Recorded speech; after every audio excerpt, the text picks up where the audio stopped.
Hello, welcome back to everyone that's tuned in to our channel, American Ultra Stock. Here we are again. It's that time of the week where we analyze and review the players who did well or not. We had a lot of players doing well over this weekend, so it's a big pool of players to choose from on the Stock Watch show where we pick players with a stock up or down. And we have Nations League coming up, so this one maybe is a little bit more important than the other ones. Braden, straight to the point. First one that caught your eye. Like you said, I think this was one of the best weeks we had for Americans, both abroad and in MLS. All the ones on the radar, scoring, assisting, having good performances. So it was really hard to choose. And because of that, I'm actually going to cheat a little bit. I'm going to pick two players at the same spot because I think they're in the exact same situation. Like you said, Nations League is coming up, and Alejandro Zendejas and Haji Wright are kind of in similar situations. They both had 2 games this week, and they both got 3 goal contributions. Zendejas having an assist against Chivas in the CONCACAF Champions Cup on Wednesday, and then a goal and an assist against Tigres in a 2-0 win over the weekend. Haji Wright having the same thing. He had an assist against Rotherham midweek, and then a brace in a 2-1 away win, a big win over Watford to try to keep pushing and keep pace with the promotion playoff race there, just a little bit out of it. But I think, like I said, it's the same situation for both of them. They both play the same position. They're both primarily looking at a spot on the winger depth, especially because of our lack of depth there. And for Haji Wright, we have seen him as a striker traditionally, but he's been playing more on the wing for Coventry. And I think both of them are doing everything they can to get themselves in the roster. Haji Wright has been probably on better form overall this season, but we know Zendejas is a favorite of Greg and a favorite of the guys on the team as well. So I think they're both in, I can't emphasize this enough, the same situation. They're both turning up red hot form, and honestly, it'll be interesting because I think at least one of them will get in the roster. So we'll just have to wait and see which one it is. Yeah, definitely. It's nice to get some guys rolling in those positions as well, because I think that the wing depth is probably the one thing we have a lot to improve on. And moving on to my pick, you mentioned some guys doing well here at home. I have to pick Duncan McGuire. I think that this guy's been an absolute fire for a team that is very lackluster. Actually, I don't think that Orlando are looking too good, but it doesn't matter. He's getting the goals. He's not going to be there the entire season anyways, propelling himself to be the de facto starter for the Olympic team, in my opinion, especially if we compare who he's going up against. And I think that getting another goal, especially with this team, and also all-around game, I think that he has improved a little bit, looking a little bit more alert, things that come with being a seasoned vet now, at least for one entire season as a pro. You can see his runs are a lot better, closing in to make himself an option for passes. I think that was something that last season he lacked on, and he would be maybe too tight with the position. I'm a forward, but now I think the work rate, but mostly reading the space, has improved a lot, and he's becoming a more complete player, a more complete forward. And we know he's a bit of a hustler forward as well with his physicality, and I think that he's going to have a really, really good half season until he departs in the summer eventually. And I'm really high on him for the Olympic team, so have to pick him. I think that it's been really impressive for him so far.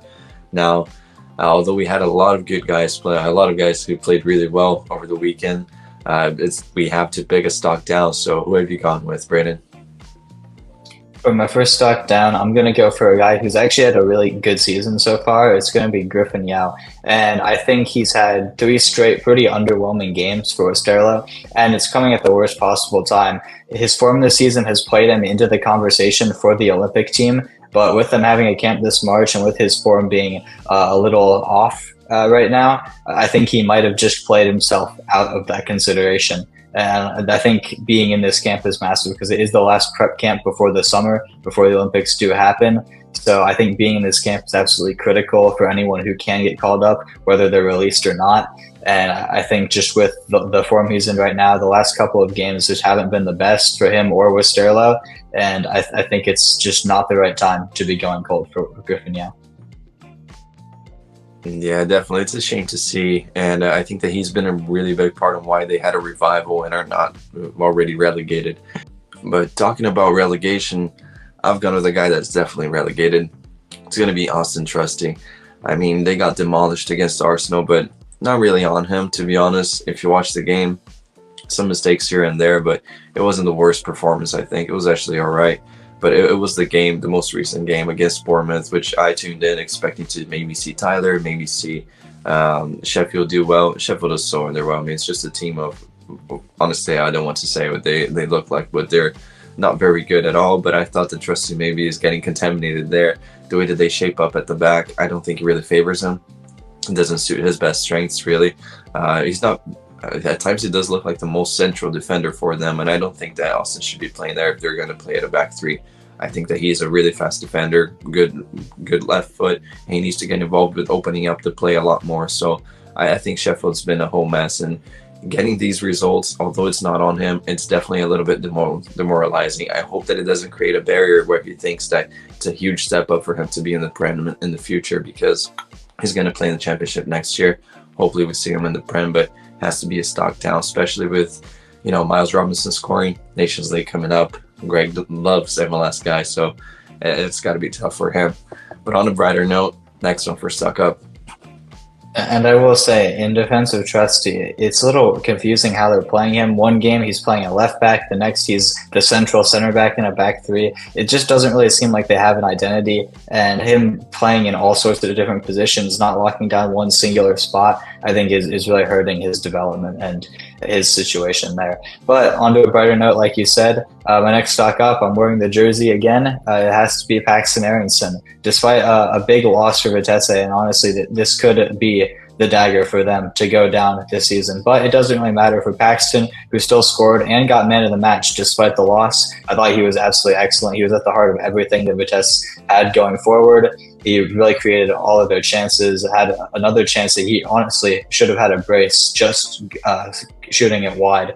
But yeah, like I said, it doesn't really matter how well Vitesse are doing as a team. It's more about the individual performances, because next season he's not going to be there. Whether they stay in the Eredivisie or not, he's going to be on to bigger and better things. Hopefully Frankfurt give him a chance, or if not, maybe it'll be a loan to a better Eredivisie side, one that are actually competent, maybe pushing higher up the table. Similar to the situation Ricardo Pepi was in last season, it's a little bit different because he got signed on a permanent deal to PSV, but he was on loan as well at Groningen, has to be remembered. So maybe a similar situation could happen. I'm pretty sure PSV scouts were actually at that Vitesse game scouting a different player, but who knows? Paxton definitely caught eyes, and maybe we could have a similar situation to Pepi.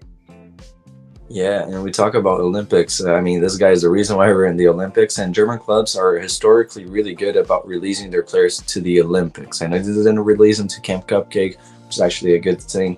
U20s World Cup, but Olympics, they're always very good about that. So yeah, it's nice that he catches on form, because I think he would be crucial there. But yeah, moving on to my next pick, I'm going to go with the guy that's absolutely unbreakable, unbeatable this season, Weston McKennie. I think for how good he's been this season, we haven't really featured him too often here on this segment, but props to him. The guy comes back from injury, does incredibly well, gets 2 assists. It's a shame that I think Juve are... It's very funny to see, because a year ago we would have never imagined him but Juve are kind of downplaying and affecting how high his ceiling could be this season, because he's been consistently so well. And I think that the match today in particular, they really should have gotten something out of that game. But slipping against Atalanta, who are never easy to play against. But it has to be West in front of his father and grandmother as well at the game. Really nice to see. And hey, yeah, what we talked about in the roster prediction, no longer valid. Wes is going to be there, believe it or not. So props to him, just the endurance. And it's the latest chapter of his comeback season. The guy does everything, so has to be him. Moving on to your next pick, Braden. Yeah, and on a more sour note, you picked a Serie A midfielder. I'm going to do the same, but for stock down. I picked him as my player to watch last week, but based on an underwhelming week, Yunus Musa has to be a stock down. I anticipated him to either start against Slavia Prague or maybe start against Empoli. He started neither, which is really concerning, especially because against Rennes in the previous round in the Europa League, who you could argue are potentially a harder opponent, he did start both legs. Now getting benched for the first leg here, it remains to be seen. We'll look next week to see if he does start in the second leg in Prague. But honestly, the fact that he didn't start either, especially since there was some rotation, is really concerning for me. I think he's slipped down the pecking order in the midfield. He was around fourth. Now I think he's down to like fifth.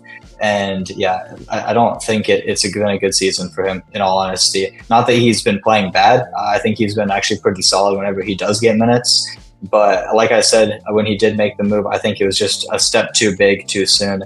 He was in a relegation battle with Valencia last season, and he wasn't even performing too well there. So to step up to AC Milan and expect to get minutes, I mean, I don't know. He's still such a young player. I think he could still have a role for Milan, but we know the financial issues that Italian clubs have, so they could be forced to even sell Musa in the summer just to get some money in. So his future is uncertain, whereas I don't think we expected that heading into the season, so it has to be a stock down. Yeah, absolutely. And I completely agree with you. He's a player that won't get mentioned about being at risk for a call-up. Nobody will do that. But if you really look at his season and how well our other midfielders, how stacked we really are, it really, and for his age as well, I always think like this. We always put Musa in such a high pedestal, but he is really young. So it wouldn't really hurt to leave him off, in my opinion. But moving on to another player right here that I'm very disappointed with. You mentioned Westerlo earlier on. And now, since I have VPN, I get to watch all these games in Belgium. And I thought that Brian Reynolds was absolutely shocking in their 3-1 loss on Friday. Absolutely shocking. I mean, no words. I don't want to be too harsh on the guy, but this is a guy that I thought was a viable option for the Olympics, since the Belgian league, the Pro League, does start a little bit later during the summer. So I thought maybe there wouldn't be an issue with the release. He's Olympic eligible. And he looked absolutely shocking. If he puts performances like that in the Belgian Pro League, I don't know really how high his ceiling will be for the A team. We have a lot of good fullbacks as well. So I think that he is quite a few levels below Scally and Dest. I mean, that goes without saying. But I think that having a really bad match for his team in a crucial game, and I think that Westerlo are coming to like you said, it is a crucial point of their season. They looked like they were going to be safe, but I have to pick Reynolds. I mean, mistakes left and right. I don't want to expand onto them, but everything was bad. The passing, the marking, the interceptions, reading the plays. So it has to be him.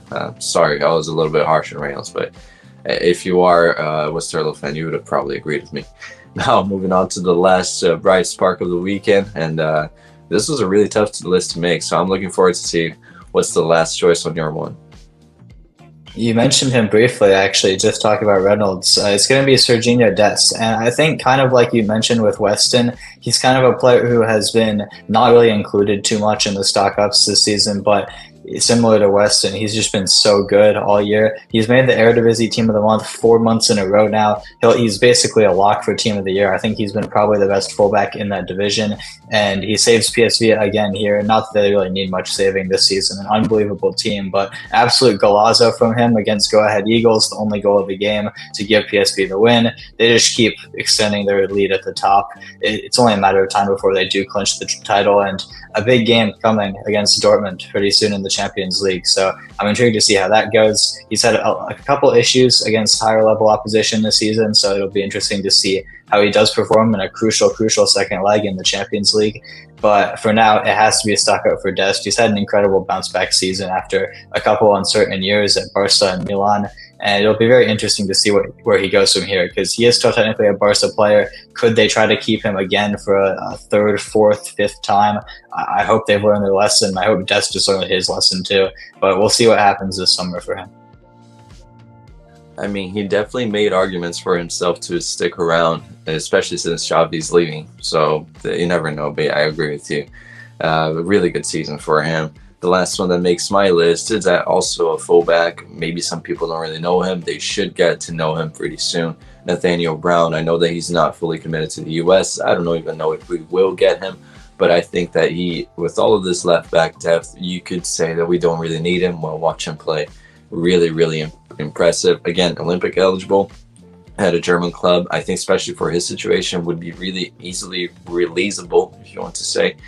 And I think that he's such a good player. It looks like he could be very versatile as well. So good on the ball, really tall for the position as well. Still really fast. So it's the modern player, really good, versatile, good on both ends of the pitch. and really good physical attributes as well with the height and the speed. So I have to pick him. It's definitely a player that could be on the watch for next season as a player to break through in the Americans fans' eyes. So that's my next pick. And what about yours, Braden? For my last stock down, I'm going to go for a player who, this pick might be a bit harsh because I actually thought he had a pretty good game in general, but at the highest level, it's the little mistakes that cost you, which is why I'm going to pick Chris Richards this week. I think he's had a renaissance lately this season for Crystal Palace. He started the season getting almost no minutes. It was very concerning. We even thought maybe in January he needed a move, a loan, maybe even a permanent deal. He was not playing, getting played out of position, but he's finally locked down the starting center back spot in Oliver Glasner's new system, and I think he's played very well. But I have to get on him. The marking for Luton's goal at the depth, 96th minute, he lost his man, just lazy tracking. Collie Woodrow just gets in behind him, scores the goal, and what should have been a very easy 3 points for Crystal Palace at home turns into a draw. And I don't think it'll matter in the long run. I think they're pretty safe where they are. They're not going to push up the table, and they're not going to get relegated either. But really, it's the type of mistake that could cost you in bigger games down the line. So I have to put him for stock down. And I think this just kind of shows how highly we value Chris Richards, because if he's getting a stock down for one little mistake, because at the end of the day, he is still our best center back by a pretty large margin, I would say. And we need him to be performing at the top of his game at all times. Yeah, absolutely. Hopefully it's a learning point. It's nice that they're safe, like you said, and maybe he can look back upon and really avoid that in the big games in Copa America, because like you said, he is our best center back. Now, the last player that I'm picking, I would argue that his spot for Copa America, if he's granted, is solely based on the past. I'm going to say Tim Weah, getting garbage time every game, really. Allegri has been very vocal about the lack of courage on the ball, needs to get loose. Maybe it's just first season, anxiety. It's the biggest club he's ever played for. But I think that the fact that they clearly don't really rely on him, and him coming out late in the game, Juve concede late in the game, not on him. But I think that overall it's been a really underwhelming season. And especially if we look at the wing depth that we have growing, like you said, Zendejas, I wouldn't personally call him up, but he's a favorite of the squad. He's a favorite of Greg. Rates him really highly. Haji Wright made himself undeniable for a call up, at least to be on the talk for a call up. So, and then you look at Weah, what has he done this season? Really had one really nice goal in a game that they won 6-0. So, I mean, I have to pick Weah. Don't want to be too harsh on him. I know he's a great player for us, but I have to mark him down. There's no way, guys, that we can just turn a blind eye to this. Now, we talked about all these players doing really well this week. It's for some of these guys the last match before Nations League, really. And here we are for the players to watch during the week. Braden, which ones are yours? For my mainstream player to watch, I'm going to go for Tyler Adams, because we saw him included in the Bournemouth squad, not getting minutes, but on the bench for Bournemouth this past weekend against Sheffield United. The first time he's been included in a matchday squad since September 27th, when he tried to make his comeback against Stoke. We all know how that went, getting re-injured. It's a good thing they didn't play him in this game, I think. But they do have 2 matches this coming week. They have a game against Luton midweek. Oh, actually, no, their second game got postponed. But the game against Luton midweek, it's an inferior opponent. It could be a chance to give Tyler a run out, finally coming back from injury. And like you said, the Nations League roster will come out this week. It could actually come out that same Wednesday. So, and Greg has said, he said in a press conference, he's open to the idea of calling up Tyler Adams just to get him reunited with the squad, not to really put pressure on him to play, but he is the captain. He was the captain at the World Cup. To have him be with the group, I think, could be important. So he could be included in that. He could get his first minutes back. So I think it'll be a very interesting week to watch for Tyler Adams. And then for my sleeper candidate, I'm going to go for Damian Downs, another dual national that isn't fully committed to either us or Germany yet. I don't think he's really ready for either of those levels, but he comes onto the scene for Cologne and scores a goal in his first Bundesliga appearance since October 8th. And honestly, he hadn't even been on the bench since October 8th of last year. He had a 3-game run earlier in the season where he was on the bench. He got some minutes. Then he was demoted to the reserves, played a lot for them, did decent. He finally gets his call up back to the first team roster, comes on late in the game, only plays 15 minutes, but gets a crucial goal to get Cologne a point. It was a great finish as well, taking the touch, holding off the defender, and finishing into the back post. And I think it'll be very interesting to see how he does next game, because I think after the goal, there's no way that they leave him off the matchday spot again. I expect him to get even more extended minutes. He only played 15. I expect him to maybe even get upwards of 30 this game for Cologne. They're a very struggling team, and they need any bright sparks they can get. So I think this week's going to be crucial for him as well. Yeah, it's nice to see. Maybe what if he turns out to be an important player to somehow keep Cologne in the Bundesliga? That would be nice to watch. Now, my next pick right here, you mentioned the Prem and Greg talking about players being on the roster. He definitely talked about this one. It's his nemesis, let's be honest, Gio Reyna.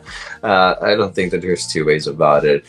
It can be very subtle, but there's always some critique on him by Greg. And I think that the fact that Gio hasn't made the match day, really, not even on the bench these past two matches, it kind of gives Greg an argument if he takes him out, doesn't call him up. I think that he will, but I think that Gio needs to be at least available for Forrest to get him back in the conversation. A lot of people are seeing this move as absolutely negative. I think it is in terms of playing, but maybe it's a good reality check. And I'm going to definitely put him right here on my player to watch. I expect him. Since Nuno said it wasn't something too big, that he should be back soon. 2 matches, 2 weeks. I mean, we know how long these injuries can take for Gio, but I'm hoping that he makes the match week.